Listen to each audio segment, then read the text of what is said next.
Good evening, everyone.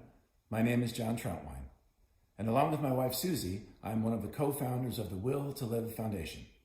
We are so honored to be a part of tonight's Milton Tour of Homes silent auction, and so grateful to the Southern Magnolia Charities for selecting the Will to Live Foundation as one of the beneficiaries of this year's wonderful event. Exactly 9 years ago this very week, the Will to Live Foundation was formed. Unfortunately, it was formed from the depths of a tragedy. On October 15th, 2010, my wife and I lost our oldest child, Will, to depression and suicide. He was 15, he was a freshman at Northview High School, big and strong and healthy, successful in all walks of life, a popular, handsome, and kind young man. His death stunned the community, it stunned his friends, it stunned his 2 little brothers and his 1 little sister, and it stunned his mother and his father.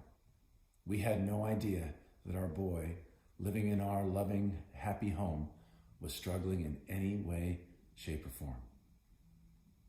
Surprisingly, I immediately started to find out that my family was the face of teen suicide in America, that my son was the face of teen suicide in America, that depression affects 1 in 6 of the teenagers in our lives. I had no idea of this fact. I had no idea that every 13 minutes in America, someone takes their life. And every 2 hours in America, it's a teenager. Not only do 1 in 6 of the teenagers in our world suffer from depression, 1 in 6 of the adults in our world suffer from depression. Depression is an illness, it's not a crime. It needs to be treated. It's treatable and beatable. It's common, and yes, it's even curable.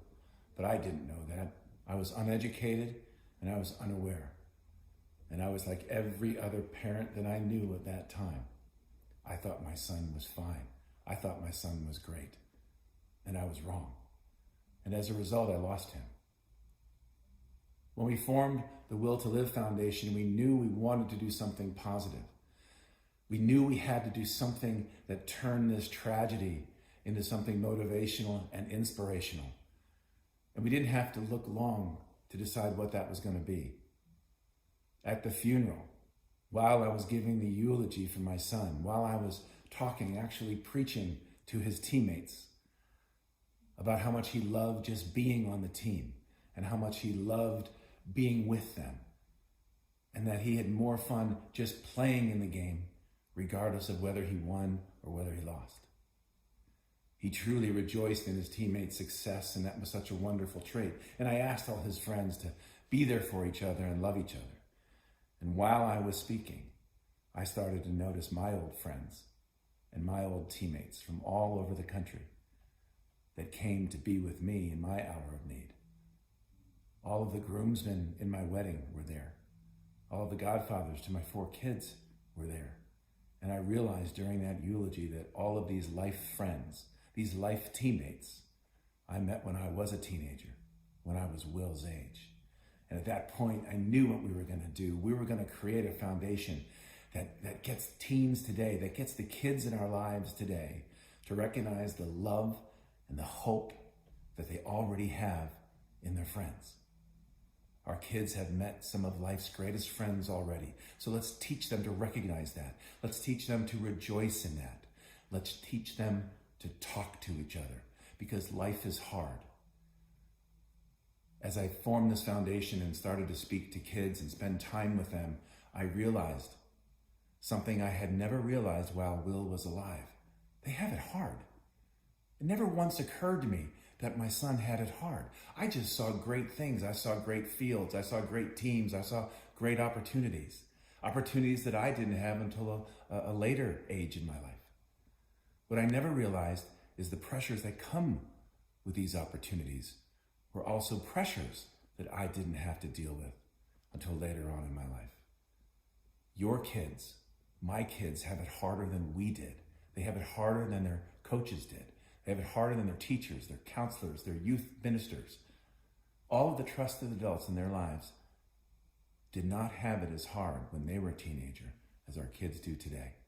Whether it's academic, the difficulties in this more competitive smaller world and getting into school, having to get straight A's to go to state schools, whether it's athletic, having to make a travel team to even be considered to play high school someday, whether it's social, knowing that you have this, knowing that you wake up, if you make a mistake, everyone you've ever met will know about it by dinner. Not once did I ever say to Will, wow, this was hard. But now I say to the teens all the time, you guys have it tough. I didn't have to do this when I was your age. You still have to do it. Let's do it together. Who best understands you? Who best understands what it's like to be a teenager today? It's not your mom. It's not your dad.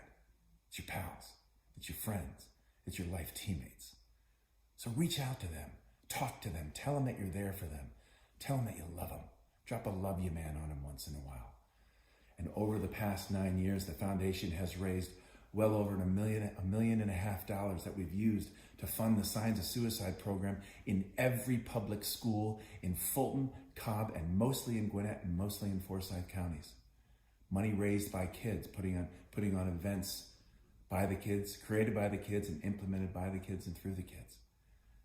They raise money to implement the Signs of Suicide to educate the adults in their lives, the adults like us. That's what the Will to Live Foundation is all about.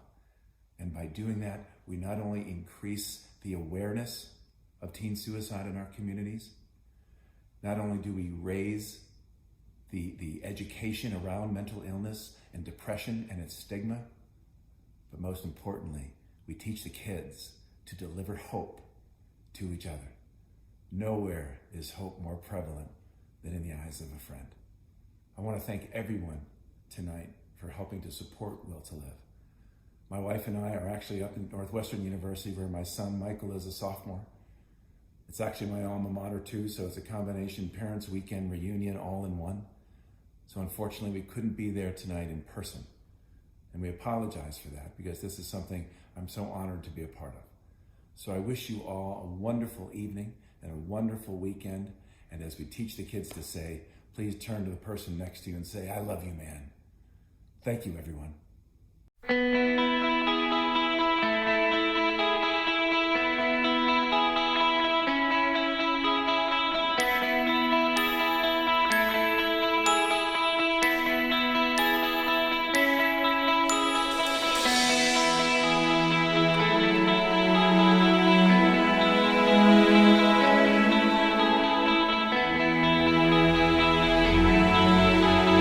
The foundation is for the kids.